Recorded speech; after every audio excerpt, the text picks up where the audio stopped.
Welcome to Kavitha recipe Tamil. இன்றைக்கி பார்க்க போகிற ரெசிபி எல்லாருக்கும் ரொம்ப பிடித்த உருளைக்கிழங்கு வறுவல் தான் செய்ய போகிறோம்.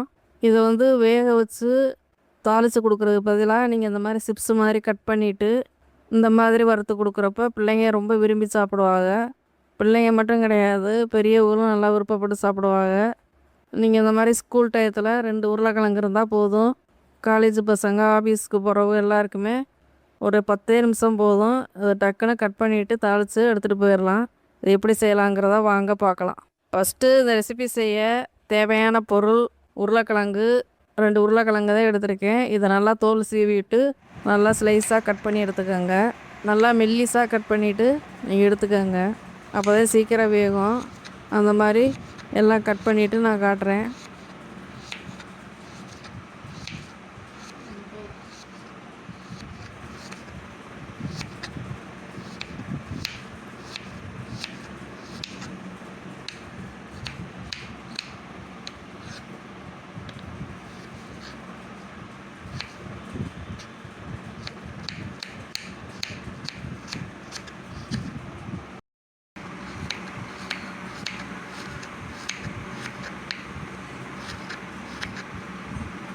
இந்த மாதிரி கட் பண்ணி எடுத்து உரித்து வச்சுருக்கேன் மேல் தோலை.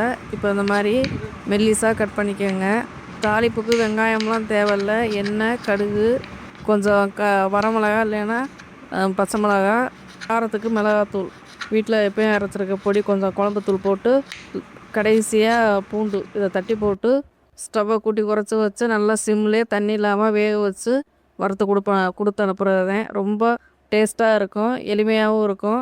இது ஒரு தயிர் சாதம், ரச சாதம், சாம்பார் சாதம், புளி சாதம், லெமன் சாதம் எல்லாத்துக்குமே ரொம்ப நல்லாயிருக்கும். இது எப்படி செய்யலாங்கிறத பார்க்கலாம். புதுசாக சமையல் கற்றுக்கிறவங்க நீங்கள் இந்த மாதிரி டக்குன்னு கடையில் போய் லெமன் ரைஸு, புளி சாதம்லாம் வாங்கி சாப்பிட்றதுக்கு நீங்கள் இந்த மாதிரி வீட்டிலே இந்த உருளைக்கிழங்கு இந்த ரைஸுக்கு ரொம்ப நல்லாயிருக்கும், செஞ்சு எடுத்துகிட்டு போயிடலாம். இந்த வீடியோ பார்க்குறதுக்கு முன்னாடி நீங்கள் ஒரு லைக் பண்ணி, ஷேர் பண்ணி, சப்ஸ்கிரைப் பண்ணிடுங்க, கூடவே ஹைப் பண்ணிடுங்க.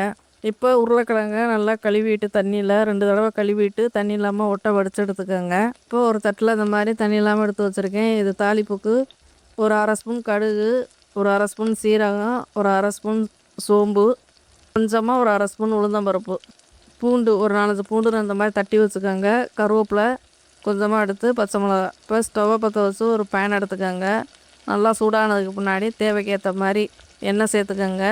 நான் இந்த உருளைக்கிழங்கெல்லாம் தண்ணியே சேர்க்காம தான் வறுக்க போகிறேன். இப்போ எல்லாம் கடுகு, சீரகம், சோம்பு எல்லாத்தையுமே ஒன்றா சேர்த்துட்டு நல்லா எண்ணெயில் நல்லா பொரியட்டும். 1-2 நிமிஷத்துலேயே நல்லா பொரிஞ்சிரும். இது வெங்காயம்லாம் சேர்க்க தேவையில்ல.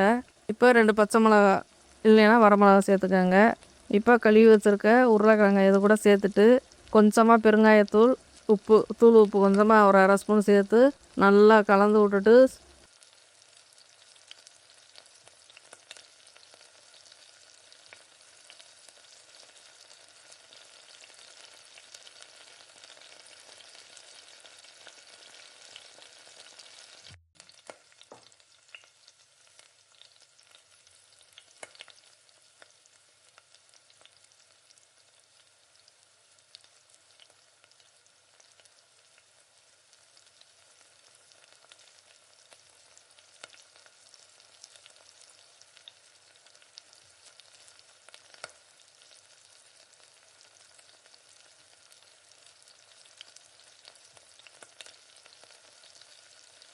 நல்லா ஸ்டவ்வில் சிம்மில் வச்சுட்டு மூடி போட்டு வச்சுக்கோங்க. ஒரு 2-3 நிமிஷத்துக்கு ஒரு தடவை திறந்து நல்லா கிளறி கொடுங்க. பாத்திரம் கொஞ்சம் திக்கான பாத்திரமாக வச்சுக்கோங்க. அடி பிடிக்காத அளவுக்கு கொஞ்சம் கிளறி கொடுத்துக்கிட்டே இருங்க. டக்குன்னு ஒரு 4 நிமிஷத்துலேயே ஒரு 5 நிமிஷத்துக்கு வெந்துடும். தண்ணி தேவைன்னா தெளிச்சுக்கோங்க. நான் தண்ணி எதுவும் சேர்க்கலை. அந்த எண்ணெயிலே நல்லா அந்த மாதிரி ஏற்கனவே கழுவுன தண்ணியே நீர் சத்து உள்ளதில் தான் இருக்குது, அதனால் அப்படியே கிளறி விடுக்கிறேன்.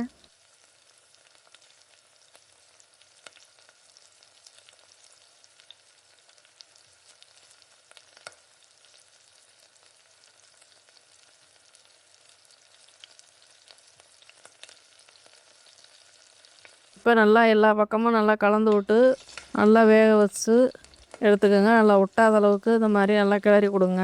லைட்டாக பாத்திரத்தில் பிடிக்காத அளவுக்கு நீங்கள் இந்த மாதிரி இடையில இந்த மாதிரி கிளறி விட்டுக்கோங்க.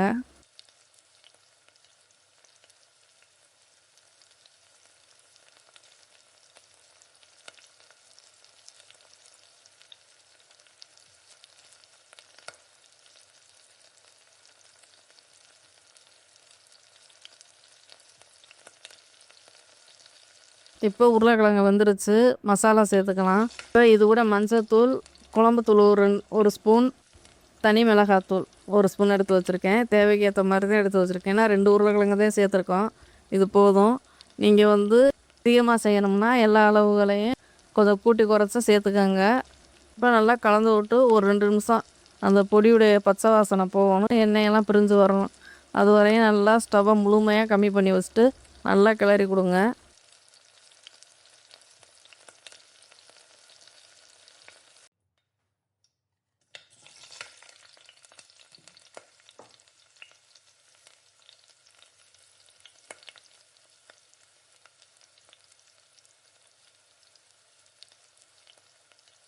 நல்லா மூடி போட்டு வச்சுட்டு ஒரு 2 நிமிஷம் கழிச்சு இந்த மாதிரி திறந்து பார்த்து இடையில இந்த மாதிரி கலந்து விட்டு ஒரு தட்டில் மாற்றி எடுத்து வச்சுக்கலாம். இப்போ கடைசியாக பூண்டு போட்டால் தான் அந்த உருளைக்கிழங்குடைய ஃப்ளேவரே ரொம்ப நல்லாயிருக்கும். கடைசியாக நீங்கள் இந்த மாதிரி தட்டி சேர்த்துக்கணும் பூண்டை, அப்போ தான் ரொம்ப நல்லாயிருக்கும்.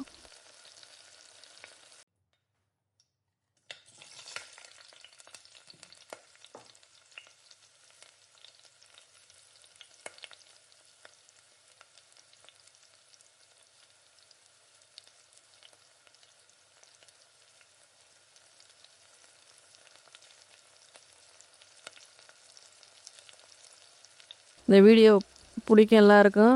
நீங்கள் இந்த மாதிரி செஞ்சு கொடுங்க, ரொம்ப நல்லாயிருக்கும். தேங்க்யூ.